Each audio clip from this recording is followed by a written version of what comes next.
Isang mapagpalang umaga sa ating lahat, mga kapatid ko kay Kristo, mula sa The Solid Rock Morning Devotion. Isang kagalakan na muli tayo ay makapagbulay-bulay sa salita ng Panginoon sa umagang ito. Mga ilang minutong pagbubulay-bulay ng mga salita ng Panginoon upang papurihan at sambahin ang ating Panginoong Hesukristo. Ang ating pong pagbubulay-bulayan sa magandang umagang ito ay matatagpuan sa Pahayag, Kapitulo 20, talatang 11 hanggang 12. Babasahin ko po ito dito sa King James Version. Sabi nito, "At nakita ko ang isang malaking luklukang maputi, at ang nakaluklok doon nasa kaniyang harapan. Ang lupa at ang langit ay tumakas at walang nasumpungang kalalagyan nila. At nakita ko ang mga patay, malalaki at maliliit, na nangakatayo sa harapan ng luklukan at nangabuksan ang mga aklat. At nabuksan ang ibang aklat na siyang aklat ng buhay.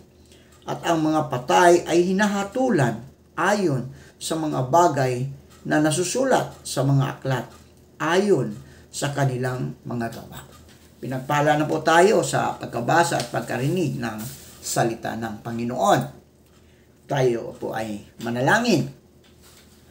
Ama naming Diyos na mapagmahal, marami pong salamat sa isang gabing nagdaan sa aming buhay na kami ay iyong iniingatan sa aming pagtulog. Salamat o Diyos sa muli mong pagising sa amin at muli mo kaming binigyan ng lakas ng buhay. Panginoong Hesus, sa umagang ito, patuloy naming itinataas sa inyo ang aming mga kababayan o kaibigan na nasa banig ng karamdaman. Patuloy mo po silang abutin at pagalingin. Ikaw o Diyos ang siyang patuloy na magbibigay sa kanila ng kagalingan. Panginoong Hesus, aming inilalapit sa inyo ang aming bansa, ang bansang Pilipinas. Patuloy naming ipinanalangin sa iyo, aming Ama, ang aming mahal na bansa. Lumalapit kami upang hingin ang iyong pamumuhay o papamatnubay at pag-iingat sa aming bansa.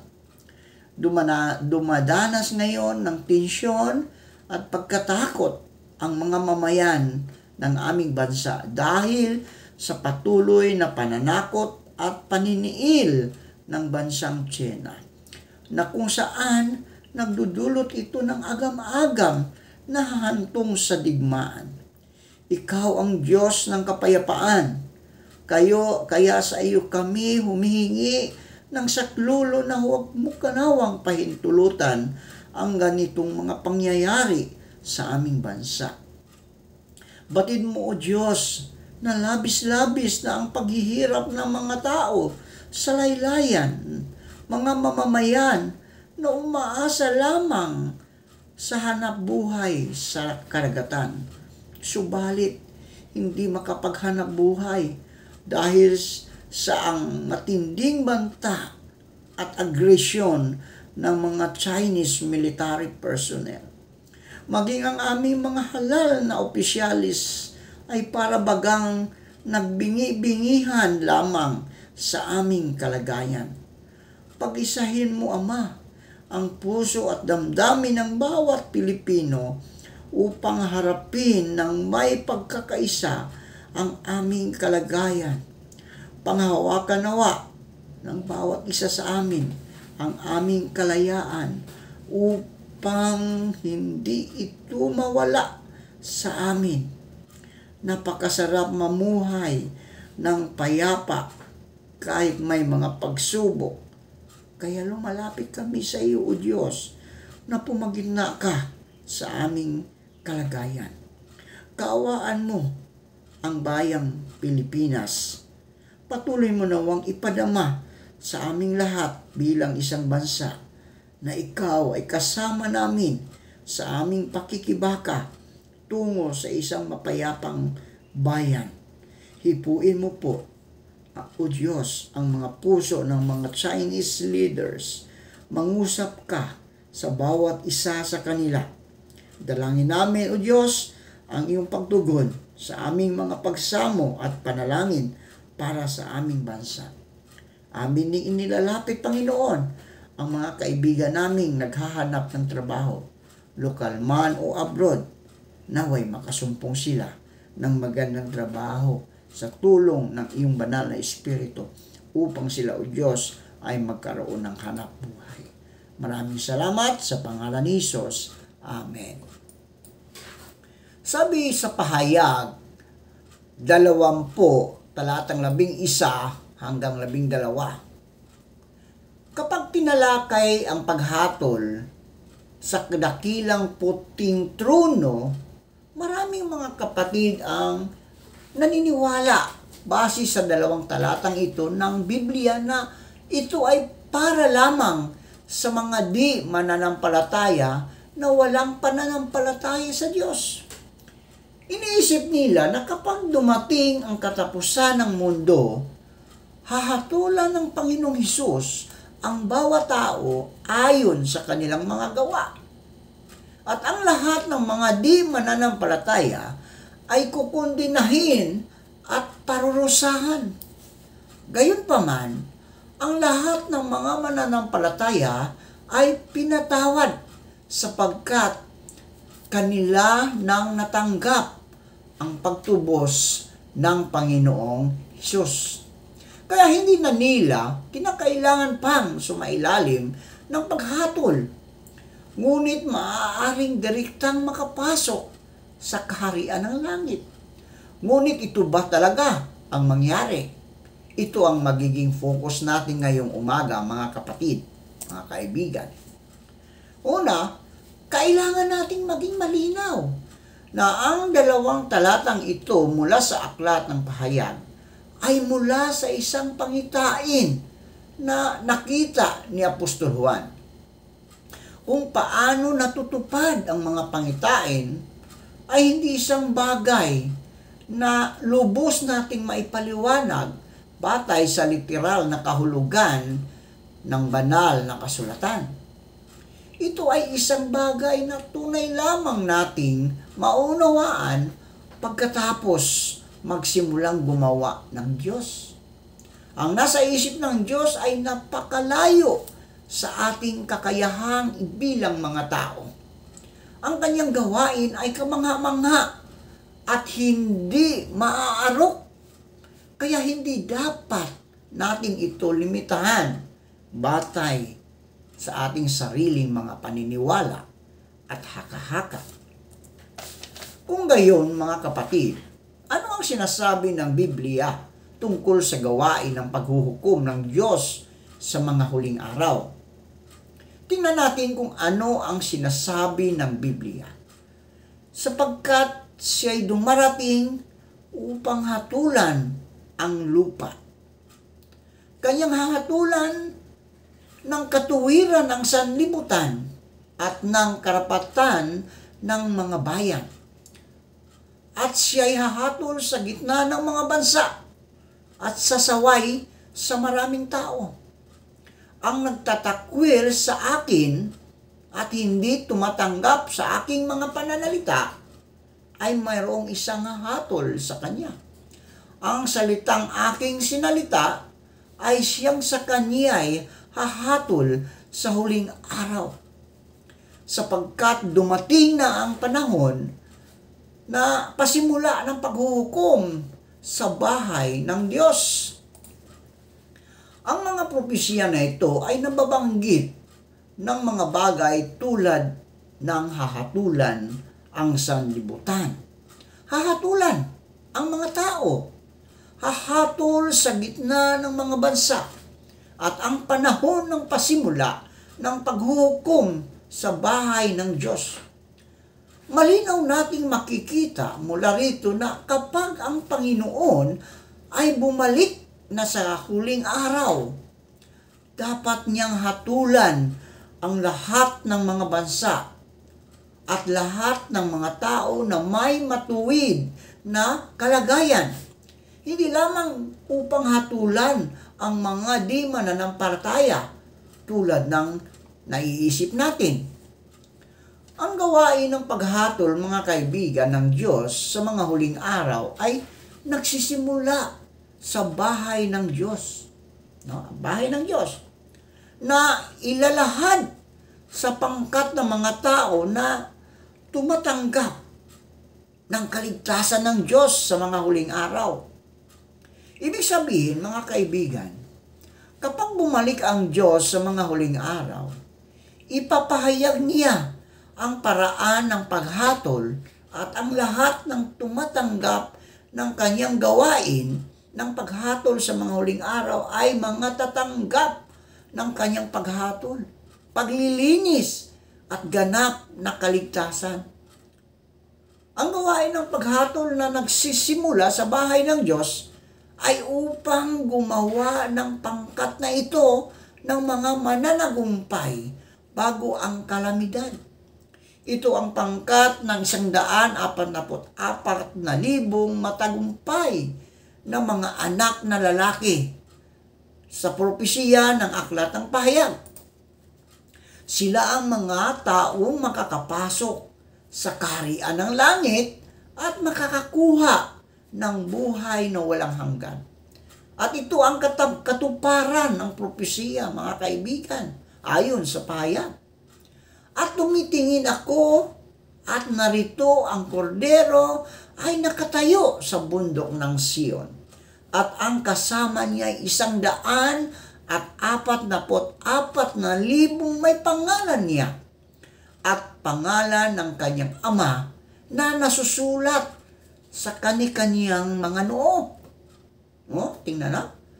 At narinig ko ang isang tinig na mula sa langit na gaya ng lagaslas ng maraming tubig at gaya ng ogong ng malakas na kulog. At ang tinig na aking narinig ay gaya ng mga manunugtog ng alpa na tumutugtog sa kanilang mga alpa. At sila'y nag-aawitan na wari isang bagong awit sa harapan ng luklukan at sa harap ng 4 na nilalang na buhay at ng matatanda. At sino man ay hindi maaaring matuto ng awit, kundi ang 144,000 lamang, no? 44,000 lamang. Sa makatuwid, mga kaibigan, ay siyang mga binili mula sa lupa.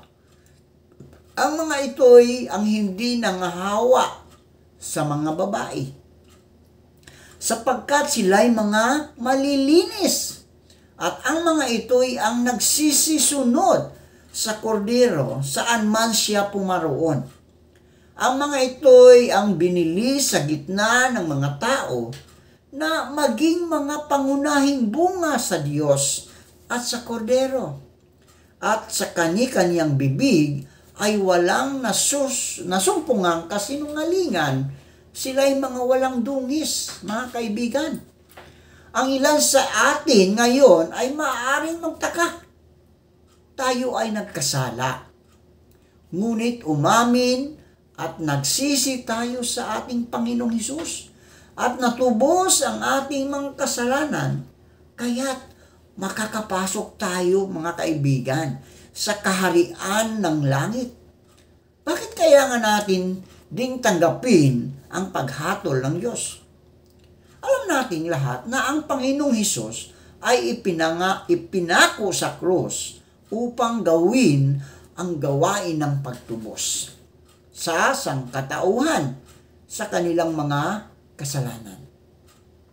Kaya't pagkatapos tanggapin siya bilang ating tagapagligtas, kapag nagkasala tayo, maaari nating aminin sa Kanya at pagkatapos ay tutubusin tayo mula sa mga kasalanang iyon.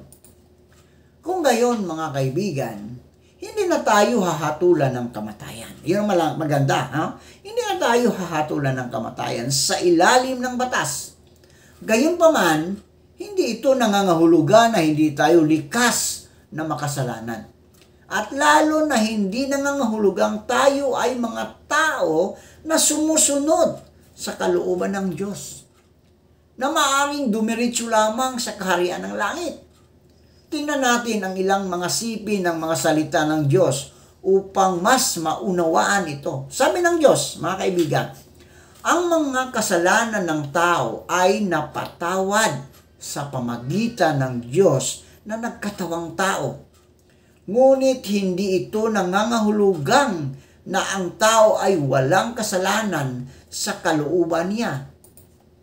Ang mga kasalanan ng tao ay maaaring mapatawad sa pamagitan ng handog para sa kasalanan.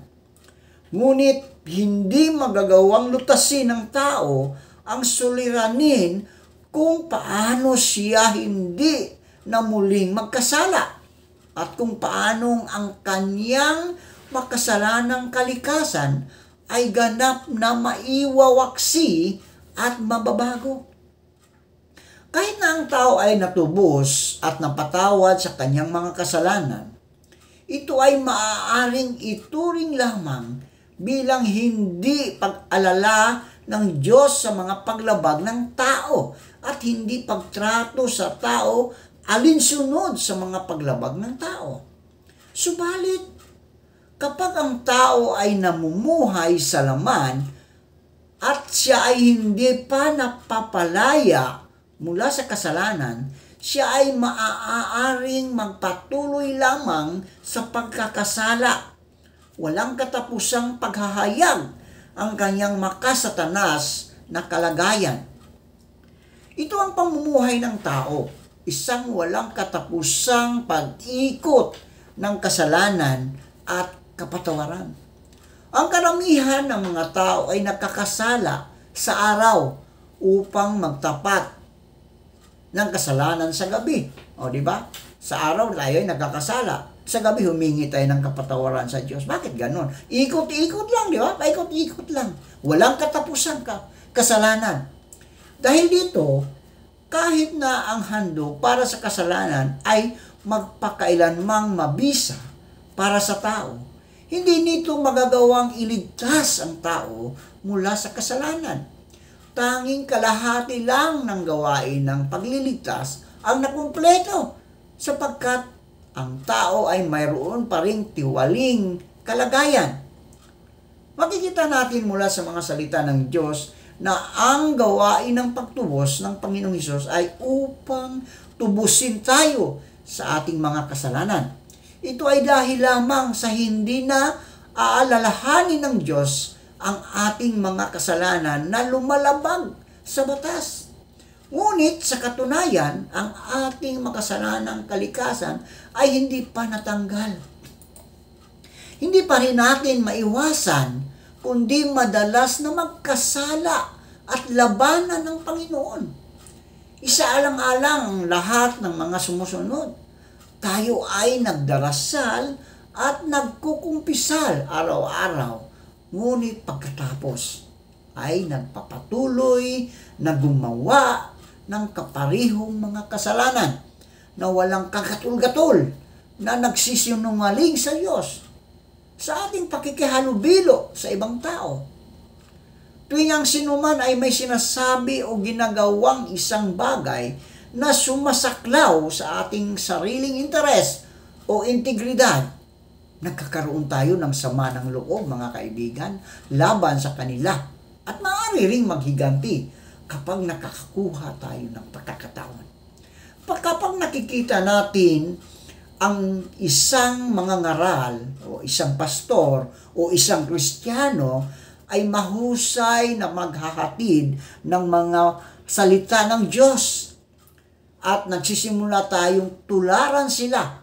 At kapag nakatagpo tayo ng isang isyu, sa halip na manalangin at maghanap sa Diyos, hinahanap natin ang taong iyon upang malutas ito. At ang mga alipin ay hindi nananahan sa bahay magpakailanman. Ang anak ang nananahan magpakailanman. Ang kalagayan ng Diyos ay hindi magpapahintulot sa anumang pagkakasala. Yaong sa atin na hindi sumusunod sa mga salita ng Diyos ay puno ng tiwaling kalagayan at lahat ng mga tagapaglingkod ng kasalanan. Kaya paano tayo magiging karapat-dapat na pumasok sa kaharian ng langit? Ang Diyos ay tapat, mga kaibigan. Tandaan natin yan. Ang Diyos ay tapat. Inililigtas niya ang sangkatauhan. No? Inililigtas niya ang sangkatauhan. At sa gayon ay ililigtas niya ang buong sangkatauhan.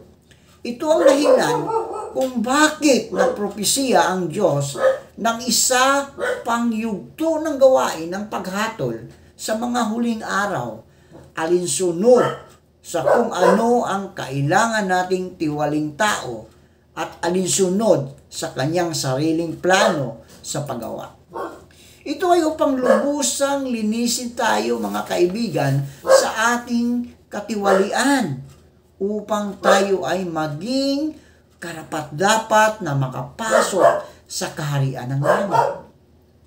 Tulad ng mga sinasabi ng propesya sa Biblia, mayroon ba akong maraming bagay na sa inyo ay sasabihin? Ngunit ngayon ay hindi ninyo mga titiis. Gayon may kung siya ang espiritu ng katotohanan ay dumating, ay papatnubayan niya tayo sa buong sangkatauhan. Sapagkat hindi siya magsasalita ng mula sa kanyang sarili, kundi ang anumang bagay na kanyang marinig, at ang mga ito ang kanyang sasalitain. At kanyang ipapahayag sa inyo ang mga bagay na magsisidating. Ang nagtatakwil sa akin at hindi tumatanggap sa aking mga panalita ay mayroong isang hatol sa kanya. Ang salitang aking sinalita ay siyang sa kanya'y hahatol sa huling araw. Ang may pakinig ay makinig sa sinasabi ng Espiritu sa mga iglesia. Makikita natin dito na kapag ang Panginoon ay bumalik sa mga huling araw, siya ay magpapahayag ng mga katotohanan upang gawin ang gawain ng paghatol na nagsisimula sa bahay ng Diyos sa pamagitan ng kanyang mga salita. Ito ang dakilang puting trono ng paghuhukom na binanggit sa aklat ng pahayag. Ito ay upang lubusang linisin tayo sa ating mga kasalanan at payagan na mabago ang ating mga tiwaling kalagayan upang maaari tayong maging mga tao na tunay na nagpapasakop at nagmamahal sa Diyos. At sa gayon ay maaari nating matanggap ang buong kaligtasan ng Diyos. Ito ang dahilan kung bakit napakahalaga para sa atin na tanggapin ang gawain ng paghatol ng Diyos sa mga huling araw. Kaya upang maaari tayong ganap na maligtas at makapasok sa kaharian ng langit, tayo po ay manalangin. Marami pong salamat, Panginoon, sa mga salitang aming na pagbubulay-bulayan. Malapit na po ang iyong pagbabalik dito sa mundo upang kami ay hatulan. Nakikita na namin ang mga signalis na aming naririnig, nakikita, nababalitaan. Lord, salamat sa kaligtasan na patuloy mong inialok sa amin. Ang kailangan lang namin na tanggapin ka bilang aming Diyos at tagapagligtas sa aming buhay. At pumasok po kayo, Panginoon, sa aming puso. Pagpalain mo, O Diyos, ang mga lahat ng nakikinig ng iyong mga salita sa umagang ito. Ilayo mo po sila sa anumang kapahamakan. Maging ang kanilang buong sambahayan. Tulungan mo po sila na sila ay tawid sa mga pagsubok sa buhay dito sa mundong aming ginagalawan.